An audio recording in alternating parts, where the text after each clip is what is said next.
ก่อได้ละ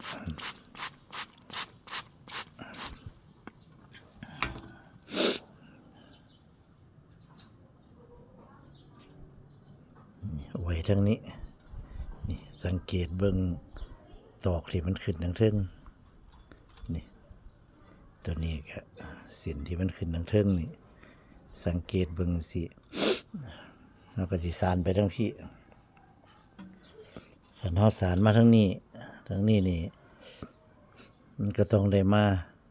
ข้ามตัวนี้ทับตัวนี้ก็สิได้นี่ได้คือกันแต่ว่าต้องได้ทับตัวนี้เทีละตัวไป เอามาสานแบบง่ายๆเอาแบบทั้งนี้เลย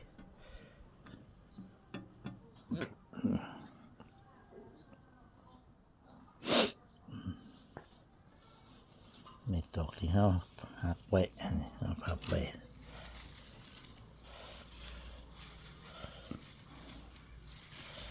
ตอกที่เฮาพับไว้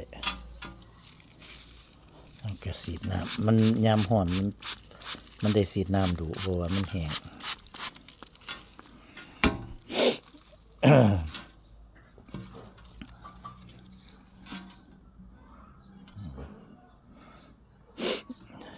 แล้วก็มาเริ่มสาร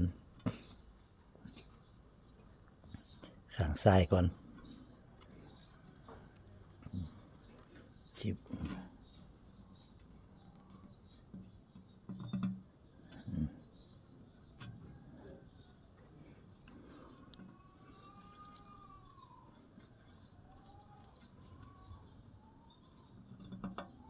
จิบ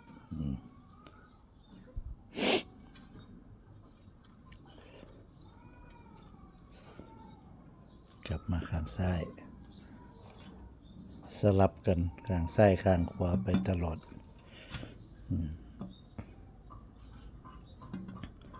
สานซ้ายแล้วก็มาสานขวาแล้วก็มาสานซ้ายแต่ว่าตอนสุดท้ายนี่สานขวาแล้วก็มาสานซ้ายสานเส้นทั้งซ้ายเป็นตอนสุดท้ายเป็นเส้นสุดท้ายบัดนี้เวลาเฮานับนี่เฮานับแต่ข้างทั้งขวาก็ได้เพราะว่ามันสิเท่ากันเลยข้างซ้ายก็สิเท่ากันแต่ว่าเฮาต้องสานข้างซ้ายเป็นเส้นสุดท้ายคันเฮาสานข้างขวาเป็นเส้นสุดท้ายก็เส้นข้างขวามันก็เส้นสุดท้ายลำเส้นสุดท้ายของข้างขวาแล้วมันสิเป็นขาดหรือเกินก็เส้นนั้นมันสิบ่เท่ากันคันเฮาเริ่มด้วยข้างขวาคันเฮาเริ่มด้วยข้างซ้ายแล้วมาข้างขวาหั่น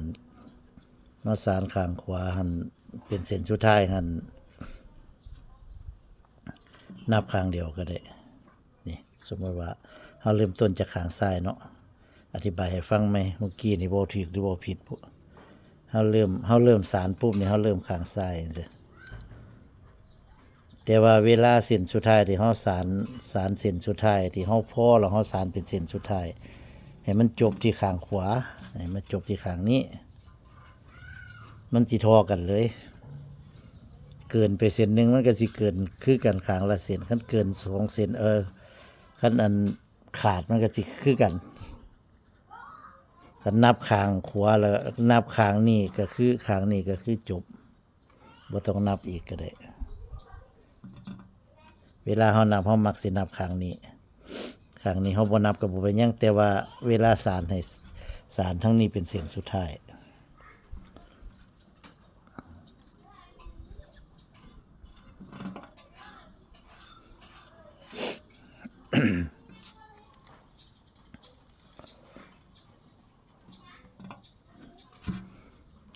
ตอนเฮา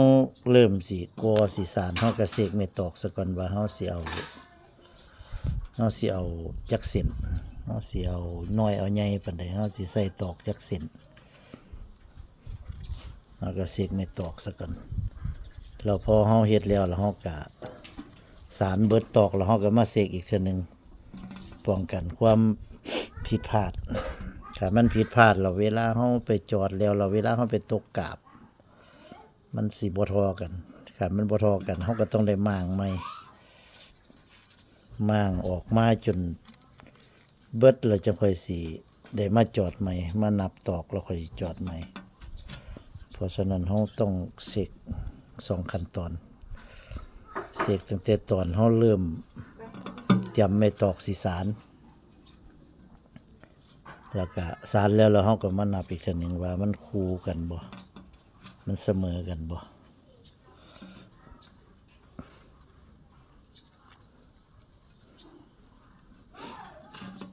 กันไม่ตอกซุ้มที่เฮาสิเฮ็ดฝาเฮาก็เอาเกินกันไว้4คู่ข้างนี้ก็2คู่ข้างนี้ก็2คู่ข้างละ4เซนสมมติว่าเฮาใส่โตมันอันที่เฮาเฮ็ดโตนี่เฮาสิใส่ตอก100คู่ก็ข้างละ50คู่ข้างนี้ก็50คู่ข้างนี้ก็50คู่บัดนี้อันที่เฮาเฮ็ดฝานี่เฮาต้องเอาเกินกันไว้ข้างละ2คู่ก็คือข้างนี้52ข้างนี้ก็52มันสิพอดีเลยเกินกัน2คู่มันสิพอดีเลย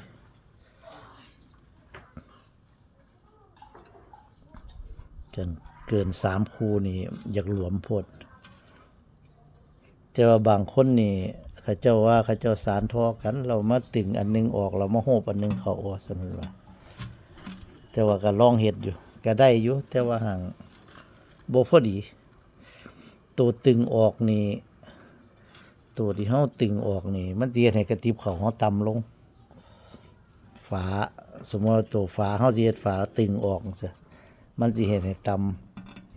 ำโตที่เอาเฮ็ดโตหั่นมันสิ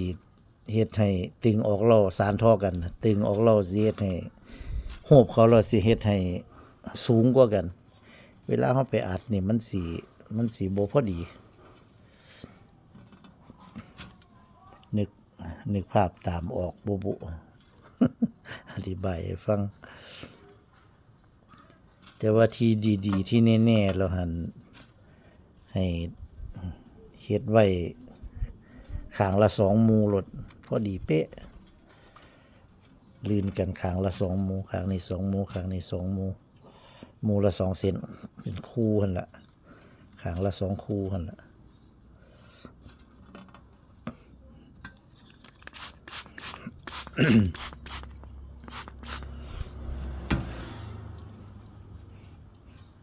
ตามที่เฮาทดลองมาก็หลายวิธีอยู่ แต่ว่าเฮาก็เลือกเฮ็ดที่ เฮ็ดเราดีที่สุดง่ายที่สุด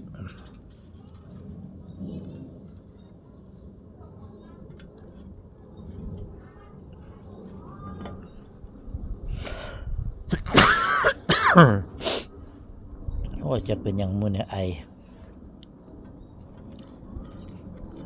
ตลอด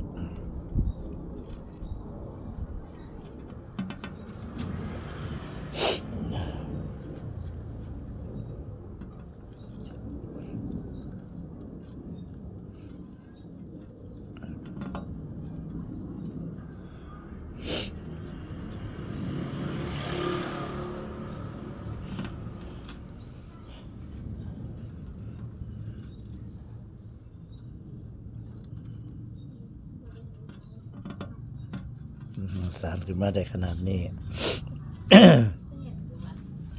เราก็มาถอดคือเก่ากันละข้างละ8เซน1ตอกที่เฮากอ2 3 4 5 6 7 8นี่ข้างนี้8ข้างนี้ก็2 4 6 8นี่พอดีเลยบัดนี้ตอกที่เฮากอนี่เฮาเอาออกบัดนี้เฮาสานไปเลยบัดนี้สานไปจนกว่ามันสิพอพุ่นละ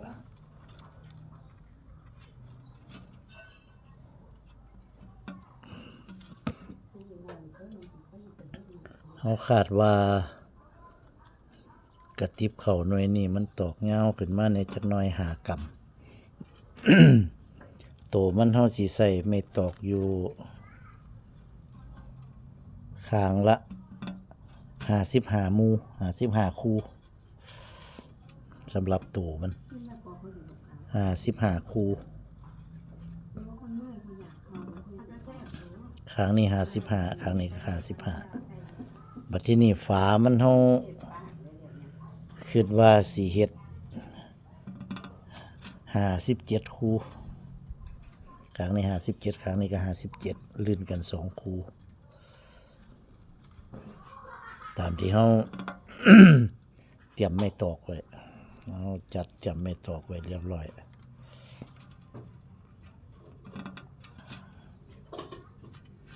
ลองเบิ่งว่าบัดสุดท้ายแล้วเฮาสานพอแล้วเฮาสานตามจำนวนไม่ตอกที่เฮาเตรียมไว้แล้วเฮาสิมาลองเอาโค้งเข้าหากันจอดลองเบิ่งโค้งเข้าหากันลองเบิ่งตอนเฮ็ดคือเฮาสิจอดนี่ลองเบิ่งว่ามันใหญ่มันน้อยเกินไปถ้ามันใหญ่ก็ อาจสิลดไม่ตอกลงอีกถ้ามันน้อยก็อาจสิเพิ่มแต่ว่าอันนี้เฮาคาดว่าเฮาเตรียมไม่ตอกไว้ขนาดนั้นคิดว่ามันสิพอดีเพราะว่าไม่ตอกสุดนี่มัน5 กรัมยาวเนี่ยจักหน่อย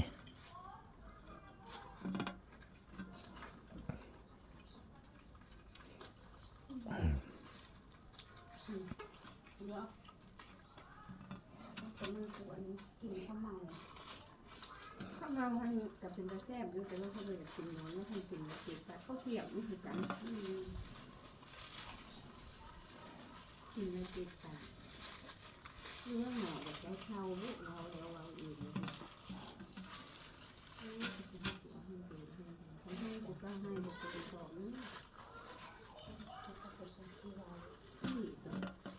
เมื่อเรื่องนี้จิตใจหลุดไปเมื่อนี้จะอยู่เดือนนี้จะเอาแล้วไปเที่ยวไปอยู่ก็จะไปเที่ยวแล้วจิตใจเขาหลุดไป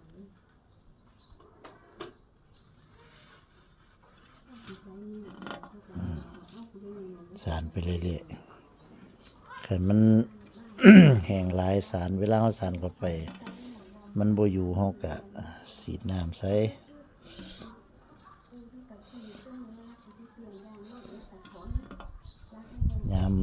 ยามนี้มันอากาศร้อน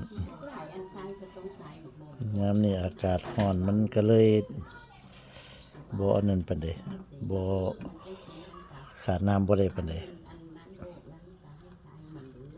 เราก็ต้องพยายามใส่น้ำแบบนั้นแห้งหลายก็หักไม่ตกก็ได้แต่ว่าคันเฮาใส่น้ำแบบนี้เวลามันแห้งแล้วมันก็อยากห่างได้ก็ติบเข้าก็ได้แต่ว่าหน้าแล้งนี่หน้านี่มันบ่ใส่มันก็บ่ได้บ่คือหน้าฝน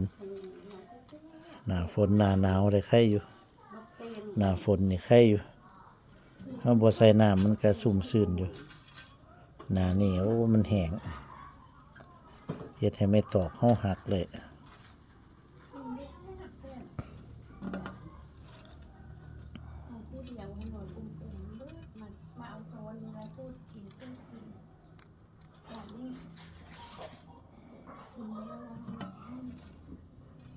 มีตอกที่เฮาหักเครื่องไว้ก็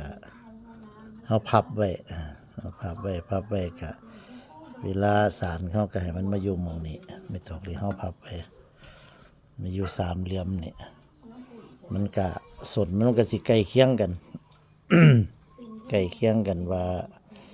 ส่วนสั้นส่วนยาวมันก็สิบ่แตกต่างกันหลายยามเฮาม้วนมันก็สิพอดีจักหน่อย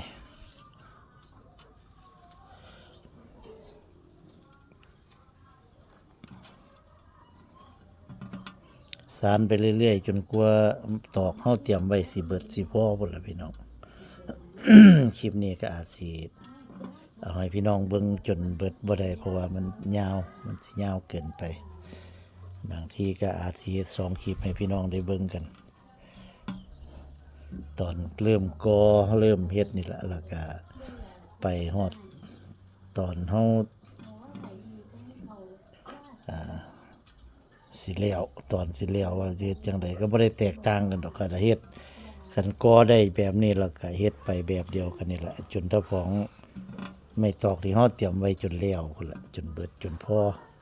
แล้วเฮาก็จะค่อยมานับมาเสกเฮานับเฮาเสกแล้วเรียบร้อยเฮาก็ขั้นตอนต่อไปก็คือเฮาก็มาจอด คลิปต่อๆไปก็สิให้เอามาให้พี่น้องเบิ่งจนกว่าสิแล้วพุ่นล่ะแต่ว่ามันก็สิบ่เป็นคลิปเดียวไปเรื่อยๆพี่น้องสนใจก็กดติดตามกับทั้งช่องเฮาไว้เบิ่งไปเรื่อยๆพี่น้องมีให้เบิ่งไปเรื่อยๆเป็นขั้นเป็นตอนไปสิเฮาบ่ได้ตัดต่อแบบคลิปเดียวจบไปเรื่อยๆเด้อพี่น้องเด้อสนใจก็กดติดตามไว้สำหรับคลิปนี้ก็ให้เบิ่งซ้ำนี้ซะก่อนคลิปต่อไปสิเป็นตอนใดก็ติดตามต่อไป